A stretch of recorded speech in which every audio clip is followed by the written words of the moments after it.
పెళ్లి పీటలు ఎక్కాల్సిన కూతురు పాడ ఎక్కడంతో ఆ తల్లిదండ్రులు కన్నీరు మున్నీరుగా విలపిస్తున్నారు. శ్రావణ మాసంలో పెళ్లి జరగాల్సిన ఆ యువతిని రోడ్డు ప్రమాదం రూపంలో మృత్యువు కబలించడంతో ఆమె కుటుంబ సభ్యుల రోదనలు మిన్నంటాయి. మరి ఆ విషాద ఘటన గురించి తెలుసుకోవాలంటే వాట్స్ ది స్టోరీ?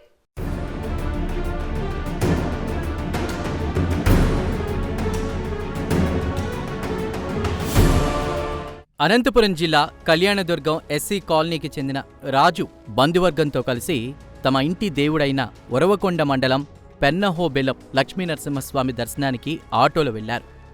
మొత్తం 11 మంది ఆటోలో బయలుదేరగా వారి వెంట రాజు తమ్ముడు వనూరు స్వామి కూతురు లావణ్య కూడా వెళ్ళింది.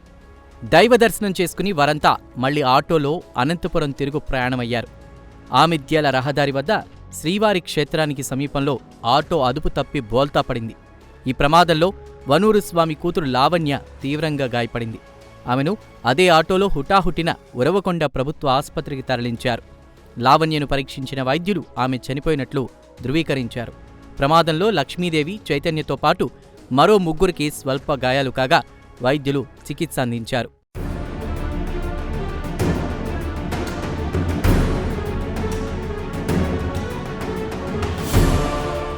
అయితే లావణ్యకు తల్లిదండ్రులు వివాహం నిశ్చయించారు. వచ్చే శ్రావణ మాసంలో ఆమె పెళ్లికి అన్ని ఏర్పాట్లు చేశారు. లావణ్య మృతితో బంధువులంతా కన్నీరు మున్నీరయ్యారు. పెళ్లి జరగాల్సిన తమ కూతురు ఎక్కడా అని తల్లిదండ్రులు అడిగితే తానేం సమాధానం చెప్పాలని రాజు ఆసుపత్రిలోనే రోధించడం పలువురిని కంటతడి పెట్టించింది.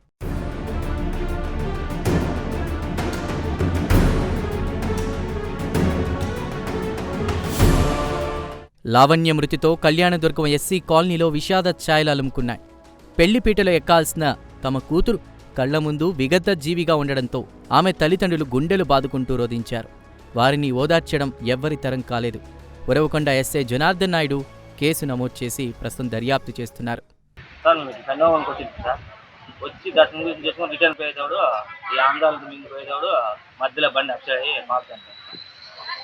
లావణ్య